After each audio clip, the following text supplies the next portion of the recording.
So if you've seen the previous video and you meet the criteria, or at least close to it, then you're probably interested in the next round of considerations.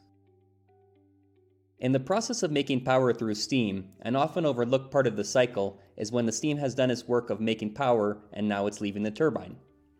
In this cycle, it has to be recondensed back to water, then pumped back to the boiler to make steam all over again. So the next major consideration is which of the two paths does the steam go when it leaves the turbine?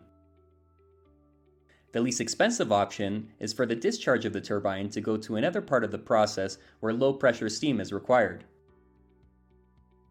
In a paper mill, it might go to the dryer section or to heat white water tanks. The steam gives up its heat and then recondenses, and the condensate is then pumped back to the hot well.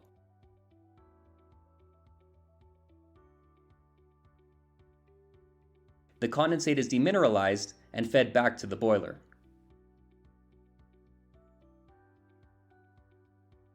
This is the most cost-effective way to make power because there is no heat lost through rejection, and all of the heat that went into the steam has been more or less fully utilized. In some cases, the steam and condensate is not recovered.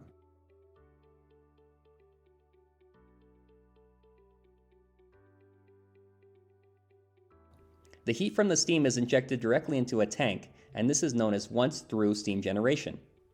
It's also fairly cost-effective because, again, all of the heat is used and no heat rejection equipment is required. The other path is where there is no requirement for the steam in the process.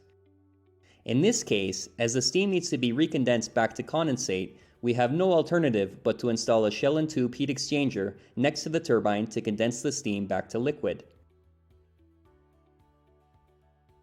We will cover that process in the next video.